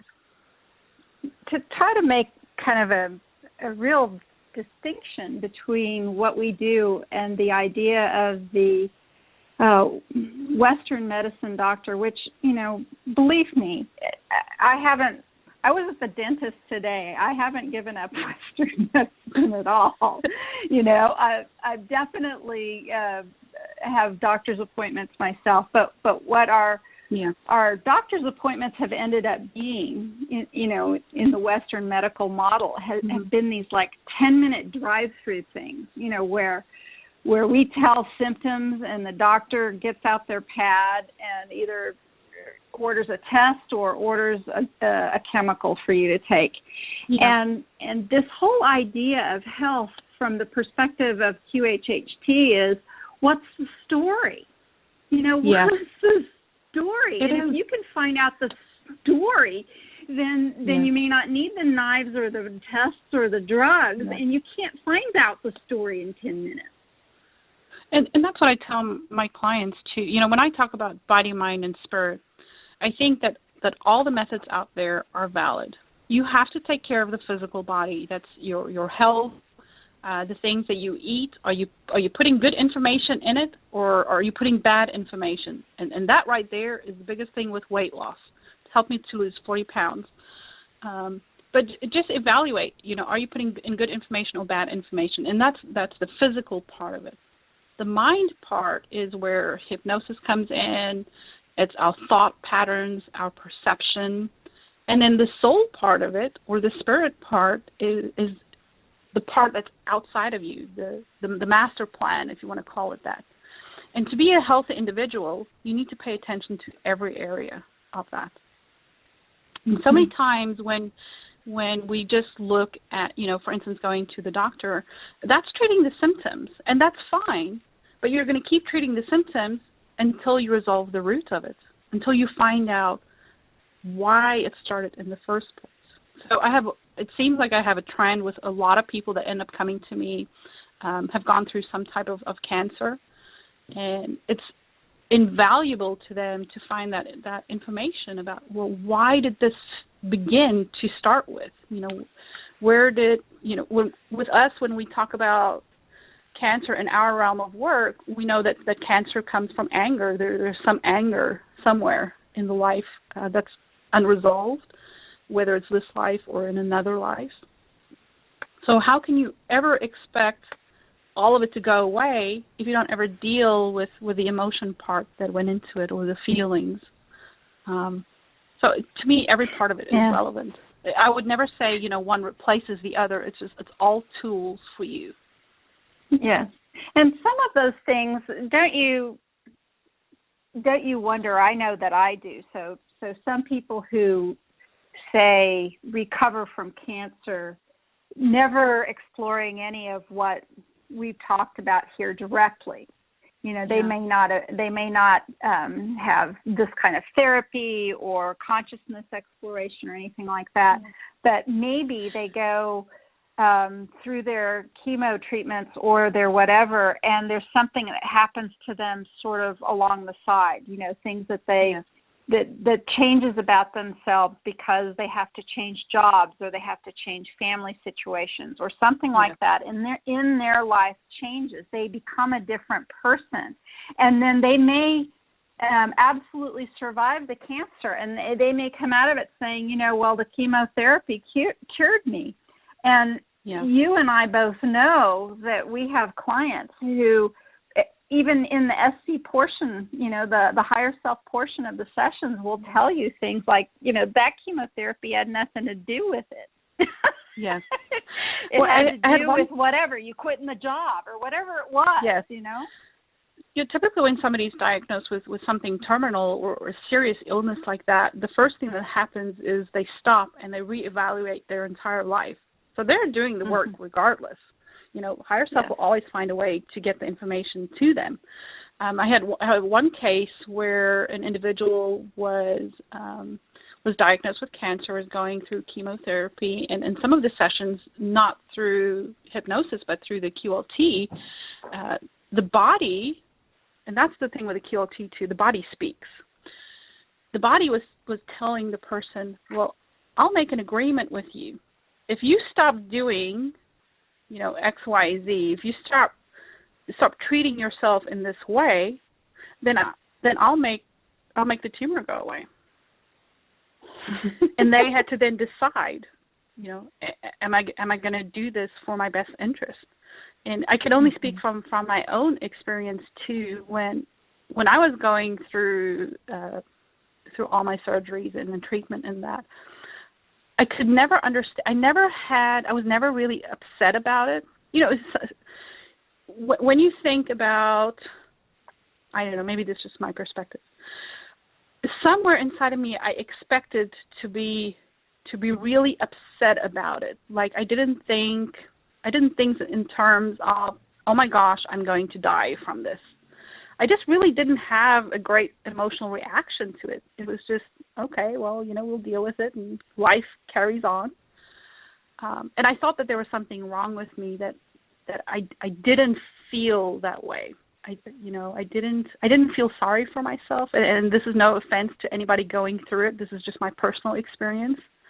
But I thought that there should have been a sadness with it or heaviness with it, and I never experienced that. And it wasn't until afterwards that I realized, well, it's okay. I didn't have to feel that way, because at my core, I didn't believe that it's something that I had to fight. It's just something that I needed to understand. Does that make sense? Oh, that makes just so much sense. I mean, you see it everywhere. You see it everywhere when people talk about their battle against this disease, their battle against that, the fight against cancer. The fighting and the battle, that's one of the biggest problems that there is. You need to look at it square on. You need to understand why it exists. You have to actually accept it. From the place of acceptance, from the place, which is, sounds like where you were, rather than like screaming and running from it, because how are you going to do that anyway from something inside of your body? But it's what humans are want to do. But it's never from easy. That point, right? From that point of acceptance is where you have the opportunity for change, not while you're railing against it. Yeah, I think it's what you're focused on. If you're focused on that this is going to be difficult, it's a fight, I have to battle it, then you're just creating more of the energy that you don't want. Why not see yourself as healthy, feel yourself as healthy, and give your body something to work towards?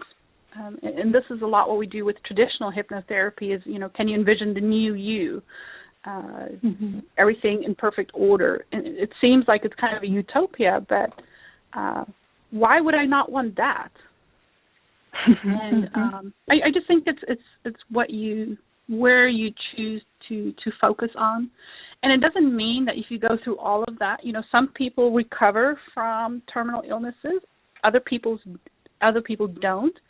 It depends on what your plan was before you came into this life. Is it along your preferred path? Maybe by you going, or maybe by that person going through that experience and maybe not turning out the way that we would like, maybe it taught the people around them about empathy, about compassion, about what it's like to deal with something difficult. So there's always something to learn from every situation. And I tell people, if you ask, how is this helping me, it's going to help you to shift that perspective. You teach some weekly meditation classes. Can you tell us a little bit about those? And how do those help keep you healthy? It's my favorite part of the week. We started out doing meditation classes, and it's not your typical transcendental meditation. It's just really guided visualization. It helps people to first of all, trust the imagination, which is the radio or the link, the bridge between the higher mind and the physical mind. And to me, it teaches people to be more intuitive and to how to access information. So we do all kinds of different things. Sometimes we experience ourselves in different places. Can you imagine yourself walking through a hallway and then through a door? And what do you find on the other side? It's awakening the part of them that they used as children, and then we put it away because we had to function in the adult world. And it's just really reconnecting with that creative part of yourself. And it helps people to manage stress and to just deal with everyday problems in their lives and to find the insight that they're looking for. And it's never me doing anything. It's here's a method that I have found that worked for me and other people. Try it if you want. Adapt it to whatever you want it to be. And it connects you to a higher self. And so they're really fun. That's so much of what we're hearing all throughout our sessions and some of the other work about that connection really being important for moving, into a more expanded, more balanced, and just a more creative kind of life. That connection with your higher self, not walking through life, kind of as a drone without really thinking and paying attention to the moment and what's going on. And that's all it is. It's being perceptive, being into meditation and into the things that we're interested in. It doesn't mean that you're living in a fantasy world. We're living in a very real world with real life problems, but it teaches you methods how to deal with it. And I think a lot of people think that meditation is related to maybe Buddhism or religion in some way, and it's really not. It's just guided visualization. And it's really easy to do. So many people say, I don't know how to meditate. I can't do it. Take 30 seconds where you're in the bathroom, close your eyes and let your mind drift and just explore your imagination. That's all you have to do. And then pretty soon you'll be doing half an hour or an hour. So it's really very easy. But, well, speak the dream for yourself, world is very girlfriend. interesting too. I know a lot of people struggle with the idea of meditation, but there's a lot of different ways, and I like the idea that you have different classes about the different ways. I mean, there's the walking meditation, there's the minute meditation. There's, you just have to just pay attention a little bit. And sometimes it's as simple as just listening to your breathing. If you just concentrate on your breathing just for even, a minute. that is an excellent start. Yeah, because what it does, when you do start slowing down and you even just take 3 or 4 deep breaths, it gets you out of that fight and flight, part of the body, of the nervous system that we live in so often, and it gets you into that creative problem-solving side. So automatically you're going to feel better, you're going to feel more relaxed, and you'll start to see solutions to your problems, because it's like kind of remember where your keys are, or having something on the tip of your tongue and you just can't remember. Take a few breaths and the information is going to come. Yep. It's all about the breath. Yes. We're coming down to talking for a couple of hours now, so probably coming close to wrapping up the show, but I did want to touch just very briefly on once again about dreams and about the way that the higher self talks to us through our dreams, because I think we could do a whole show on dreams and dream interpretations, couldn't we, Nicole? Oh my gosh, I can talk for days on it. Dreams are very interesting because it's not only the psychological aspect of working out, things that you've experienced during that day or during that week. There's also other things that happen. A lot of people that have ET experiences or UFO experiences are during the time that they're sleeping, astral projecting. For me, that is almost the real life there.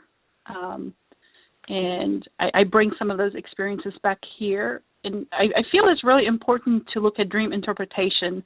And a lot of the dream interpretation resources that are out there doesn't take into account that we are more conscious beings now in the time period that we're in.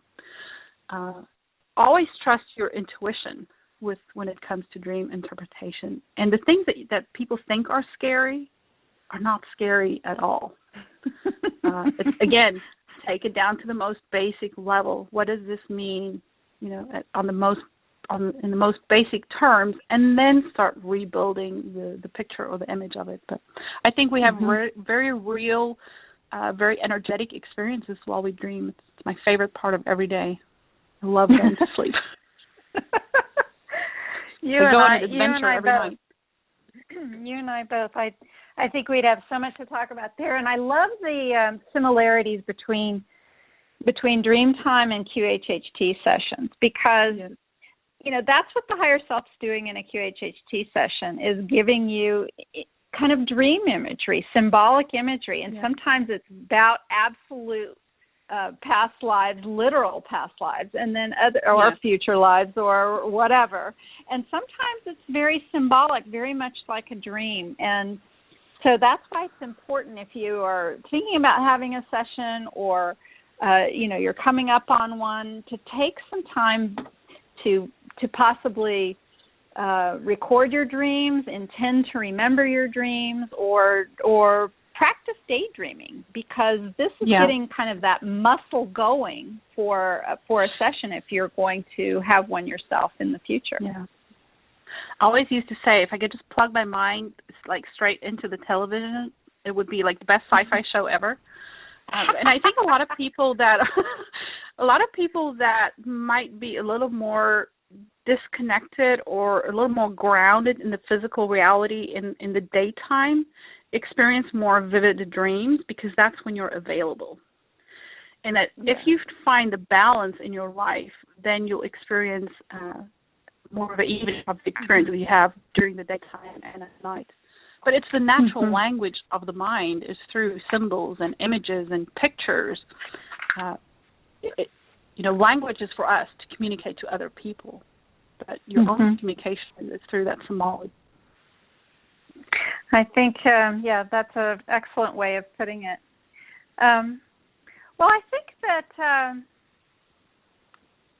it's time to tell our listeners how they can find you in the future, and if you could wrap up and tell them again the kind of services that you offer and how they can get in touch with you, your websites, etc. And absolutely. Well, I'm in St. Joseph, Missouri, which is northwest corner of Missouri, and I have clients traveling from all over, but you can reach me on my website. It's www.naturalpathways.co, and I'm also on Facebook. I offer hypnosis sessions, regression. I do energy sessions. I do personal coaching and mediumship. A lot of my sessions, except for the hypnosis, I can do, on the phone or Skype. That doesn't require you to be there, but hypnosis, I do one-on-one with clients. And they can also reach me through my email, nphypnosis@yahoo.com. Yep, which I spelled out for everybody earlier. I was trying to send you another link to the show in case we were having some really bad phone problems. I appreciate you putting up with our technical difficulties there, Nicole, and I so appreciate you coming on the show and telling us a little bit about your life and your world and your work. It's been really great fun, and I really do want to have a dream show with you. Would you come back for one of those? Absolutely. I enjoyed this so much, and I can talk for days. Okay. All right. Well, then thank you very much. It's a date. We're going to have Nicole Radke back, and we'll have maybe listeners call in or type in, or maybe we'll take that would be great. We'll take dream synopsis via email even before the show. We'll do some dream interpreting next time we get together. Yeah, that would be amazing again. To get some interaction. Yeah, thanks again. Thank that'd be fun. All right, so I'd like to remind those of you who are looking for a practitioner of Dolores' method and you're not near Nicole, you can find practitioners all around the world at DoloresCannonQHHT.com. And you can find out more about me and my practice here in Kansas, near the town of Wichita, at NewEarthJourney.com. So please join us again next Friday. We'll have another amazing show lined up for you. And I want to thank all of you here and in the chat room and everywhere else, and all of you people who have shared the Blog Talk shows around social media and the archived YouTube shows after the fact. Thank you so very much. And good night, and see you next time.